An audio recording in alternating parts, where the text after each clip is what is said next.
فلولا اذا بلغت الحلقوم. اللہ کہتے ہیں یہ باتیں میں بتا رہا ہوں یہ میں تھوڑی خود کہہ رہا ہوں یہ باتیں. یہ کون کہہ رہا ہے بھائی؟ یہ تو اللہ کہہ رہا ہے, یہ تو اللہ کہہ رہا ہے. تو قرآن آگے کیا کہتا ہے؟ فلولا اذا بلغت الحلقوم. اللہ کہتے ہیں ایک ٹائم ایسا بھی آتا ہے, ابھی تو مزے میں ہو, جب تمہاری جان کہاں تک پہنچے گی؟ بولو نا. یہاں ہر آدمی پہ یہ ٹائم آتا ہے کہ نہیں آتا؟ ہچکیاں لے, یوٹیوب پہ دیکھ لو ویڈیو, بڑے بڑے پاورفل, اور اب آخری ہچکیاں لے رہے ہوتے ہیں. کیسا ترس آتا ہے نا اس کے اوپر. ہچکیاں لے رہا ہوتا ہے آدمی, کوئی کلمہ پڑھ رہا ہوتا ہے, کسی کی آنکھیں پتھرا رہی ہوتی ہیں, اور بڑی حسرت سے لوگوں کو دیکھ رہا ہوتا ہے. فلولا اذا بلغت الحلقوم وانتم حینئذ تنظرون. اللہ کہتے ہیں تم بڑے بڑے طاقتور لوگ اس کے قریب کھڑے ہو کر اس کو دیکھ رہے ہوتے ہو کہ ابھی اس کی روح نکلنے والی ہے. ترجعونها ان کنتم صادقین. تم اس کی روح کو لوٹا دیا کرو. تمہارے پاس پیسہ بھی ہے, تمہارے پاس حکومت بھی ہے, تمہارے پاس امیزون میں تم نے بڑا بزنس بھی کیا ہوا ہے. اب کیا کیا, اگر تمہاری سائنسی ترقی بھی ہے تو تھوڑی دیر کے لیے کیا کر لو بھائی, اس کی روح کو کیا کر لو. تم بھی حسرت سے دیکھ رہے ہوتے ہو کہ ہمارا پیارا ہمارے سامنے دنیا سے جا رہا ہے. یہ تو تمہاری 2 ٹکے کی اوقات ہے. اللہ ہمیں ہماری اوقات بتا رہا ہے. میرا خیال ہے بات سمجھ میں آ نہیں رہی آپ لوگوں کے. میرے اندر تو بھائی اتنے ہی پھیپڑے ہیں جتنا میں سمجھ. مجھے غصہ اس لیے آ گیا کہ پہلے بھی زنا ہوتا تھا, کم چھپتے تھے لوگ کہ پکڑے نہ جائیں. اب پوری یونیورسٹیوں میں لڑکے لڑکیوں کی بسیں بھر بھر کے جا رہی ہیں تفریح کے لیے.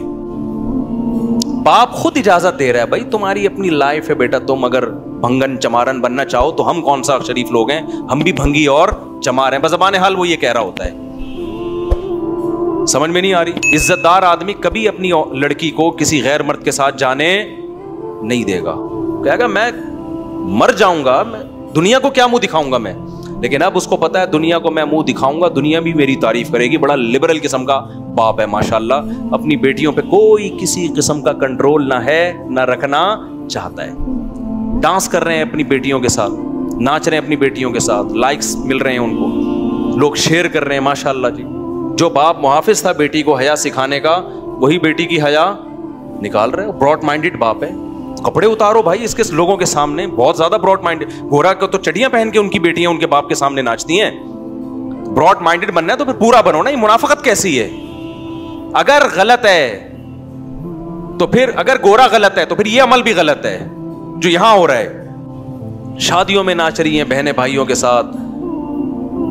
تو ناچ گانے پہلے بھی ہوتے تھے, تھوڑا حیا تھی, تمیز تھی لوگوں میں کہ کس کے سامنے ناچنا ہے اور کس سے اپنے ناچ کو چھپانا ہے. لیکن اب کیا ہو رہا ہے؟ غیرت ختم. وہی بات ہے جب آخرت پر ایمان ختم ہوگا, جب اللہ کے سامنے جواب دینے کا خوف ہی ختم ہو گیا, تو پھر جو چاہے کرتے پھرو. تو قرآن کہہ رہا ہے ایک وقت آتا ہے جب تمہاری جان کہاں پہنچتی ہے؟ حلق میں, اور تم دیکھ رہے ہوتے ہو. وَنَحْنُ أَقْرَبُ إِلَيْهِ مِنْكُمْ. اللہ کہتے ہیں جتنے تم اپنے عزیز کے قریب کھڑے ہوتے ہو نا حسرت سے, ہم تم سے بھی زیادہ اس کے قریب ہوتے ہیں اور اس کی کیفیات کو جانتے ہیں. فلولا ان کنتم غیر مدینین. اللہ کہتے ہیں اگر تم یہ سمجھتے ہو تمہارے اوپر کسی کا کنٹرول ہی نہیں ہے, آزاد ہو, بڑے پاورفل ہو, ترجعونہا ان کنتم صادقین, تو آج اپنی طاقت کا استعمال کرو. یہ تو تمہارا عزیز ہے, تمہارا معشوق ہے, اس کی جدائی تو تم برداشت کر نہیں سکتے, اس کو مرنے سے روک لو. پھر سارے ڈاکٹر عاجز آ جاتے ہیں کہ نہیں آ جاتے؟ سارے ڈاکٹر کیا کہہ دیتے ہیں؟ بھائی ہمارے بس میں نہیں. میں آغا خان میں تھا, اچانک چیخوں کی آواز آئی نا, اچانک عورتیں مردوں کی چیخوں کی آواز آئی. میں ایک دم ڈر گیا, کیا ہوا؟ پتا چلا جی ان کے والد صاحب ان کی ڈیتھ ہوئی ہے. آئے تھے تھوڑی دیر پہلے بالکل ٹھیک ٹھاک تھے بستر پہ, اچانک کوئی ہارٹ اٹیک ہوا یا برین ہیمریج جو کیا ہوا بہرحال. تو وہ ان کو توقع نہیں تھی کہ ہمارا باپ ایسے بھی جا سکتا ہے. تو بچیاں بھی رو رہی ہیں. میں نے کہا یار یہ دیکھو, یہ میں نے ایسے موت کے بہت سارے واقعات دیکھے. گلی میں گزر رہے ہیں, چیخو پکار کی آواز آئی, کیا ہوا بھائی؟ پتا چلا جی ڈیتھ ہو گئی.